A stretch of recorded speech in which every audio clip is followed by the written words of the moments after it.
Nous allons voir ici comment se mappe l'onglet Commerce de votre FAB10 2.3. Le mapping de cet onglet est géré sous un format tableau. Sur le bouton Réglage paramètres, vous allez pouvoir définir votre code source. Donc, il s'agit ici de votre code unique, qui peut être par exemple le EAN ou le SKU. Je vais y indiquer le SKU, ainsi que la marque. J'ai un attribut marque validé. FAB10 2.3 demande certaines informations, dont des obligatoires. Pour vous faciliter la lecture, sachez que nous avons répertorié les champs obligatoires pour l'export FAB10 2.3 et cela possède un petit astérix rouge comme ici, la marque, la date tarif, le QMC, etc. Nous allons alors traiter principalement les cases obligatoires dans cette vidéo. Vous trouverez aussi en pièce jointe de cet article la notice FAB10 2.3 pour des informations complémentaires, notamment des exemples concrets à la page 30. Et si cela ne suffit pas, n'hésitez pas à revenir vers nous. Le mapping se fait quasiment de la même manière qu'un import. Cliquez sur le plus pour y faire la correspondance, donc avec vos attributs sur Dateo, donc pour faire le mapping. Le fabricant ici est généralement le nom de l'entreprise. Vous avez peut-être un attribut correspondant au nom fabricant. Moi, ce n'est pas mon cas. Vous pouvez donc créer, ici, vous pouvez très bien créer un attribut à la volée ou encore inscrire du texte brut. C'est ce que je vais faire. Dateo. Vous pouvez donc mettre un aperçu si vous le souhaitez, comme d'habitude. Également, vous trouverez toujours un indicateur ici aide pour vous orienter. Par la suite, donc, on a la marque qui est donc réglée automatiquement depuis les paramètres. Refcial, c'est pareil, il s'agit donc du SKU que l'on vient de marquer là. Ref article et ref info, peut-être que vous allez avoir d'autres codes uniques. Moi, en l'occurrence, là, il s'agira de mapper la même chose que Refcial. Par défaut, d'ailleurs, ça mettra en Refcial, mais il ne faudra vraiment pas oublier de le faire. GTI end, donc j'en ai un. Je viens de mapper, vraiment comme d'habitude. Je sauvegarde. Libellé 30, je dois avoir probablement une description. Libellé 30 caractères. Je clique. Il est toujours possible de créer un attribut à la volée. Je sauvegarde. Libellé 80, libellé de 80 caractères de la référence, etc. Donc le libellé 240 n'a pas d'astérix rouge, donc c'est-à-dire qu'il n'est pas obligatoire, il n'est pas obligatoirement demandé sur FAB10 2.3. Je vais pouvoir indiquer donc la date tarif, etc. Qu'est-ce qui pourrait être utile? Donc la TVA, par exemple, on peut aussi cliquer directement sur appliquer par défaut. La plus grande majorité du temps, la TVA est de 20%. Donc voilà, vous pouvez l'appliquer par défaut et sauvegarder. QT, c'est la quantité tarifée. Donc c'est un multiplicateur appliqué pour l'expression du prix. Ça permet d'avoir une meilleure précision du tarif lorsque le prix de l'unité de base est très faible, moins d'1 euro par exemple. Ici, ce n'est pas le cas, alors j'applique QT par défaut, appliquer le 1 par défaut. Et je sauvegarde. Il y a aussi UB par exemple, qui là est l'unité de base. On va donc venir mapper l'unité de base. Je vends des gourdes, il s'agit d'une pièce. Je vais rentrer donc EA.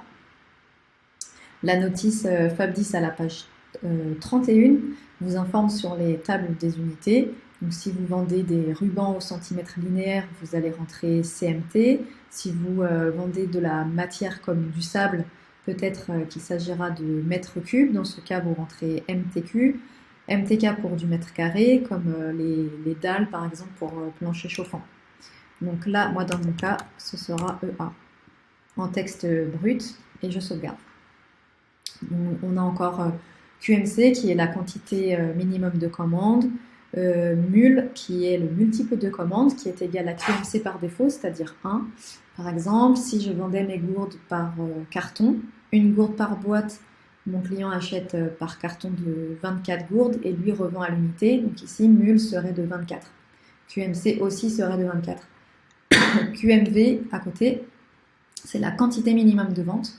Dans l'exemple de tout à l'heure, là, à l'instant, quand MUL et QMC étaient égal à 24, QMV serait égal à 1 et QMVT BX pour carton, ce qui veut dire carton.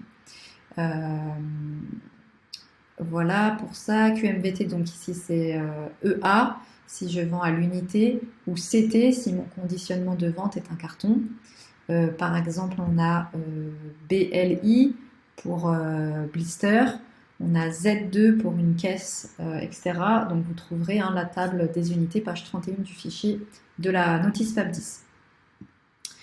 Nous avons ensuite EDI, donc savoir si vos produits sont commandés par EDI, oui ou non. Donc là, il s'agit de dire si non, rentrez 0, si oui, rentrez 1.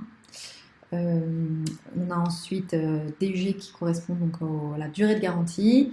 La garantie ici, 0, c'est quand la garantie est sans objet, et 999, le produit est garanti à vie. STA pour le statut qui est rempli par défaut et sous condition. Vous pouvez ici appliquer la correspondance par défaut, et donc là automatiquement il va y avoir des conditions qui vont s'afficher. Le statut du produit est actif, définir A, s'il est fin de vie, définir F, etc. Je sauvegarde. Ensuite nous avons toujours dans les obligatoires de pertinent, MKT1 ici, c'est le code de la nomenclature marketing de niveau 1, et juste à côté le libellé de cette nomenclature. FAM1, c'est donc le code de famille de remise de niveau 1. En cas d'absence de FAM1, il faut indiquer donc par défaut le code de la nomenclature de MKT1 qui est ici. Par exemple, dans les non obligatoires, je veux rentrer le volume de mon produit qui est ici. Je vais pouvoir faire une formule, une opération pour dire qu'il s'agit le volume. Je n'ai pas d'attribut volume, donc je vais venir mapper les attributs hauteur du produit que je vais donc multiplier par la largeur de mon produit et par la longueur de mon produit. Qui n'est pas là. Longueur PCB.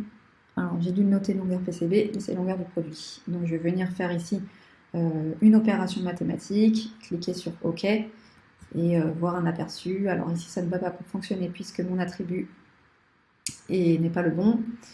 Mais en tout cas, voilà, il est possible de faire une opération directement dans la matrice. Et on a un indicateur ici, comme quoi on a effectué une formule. Vous allez aussi pouvoir venir, par exemple pour le dernier, ici, made, vous allez pouvoir venir créer un attribut, comme je vous disais, directement à la volée. Donc moi, je n'ai pas cet attribut-là. Je vais pouvoir donc le créer. Je vais le ranger dans un groupe d'attributs. Je vais le créer. Et j'aimerais dire que, j'ajoute une condition, si la marque est DTO, le nom de la marque de mes gourdes, définir made, sinon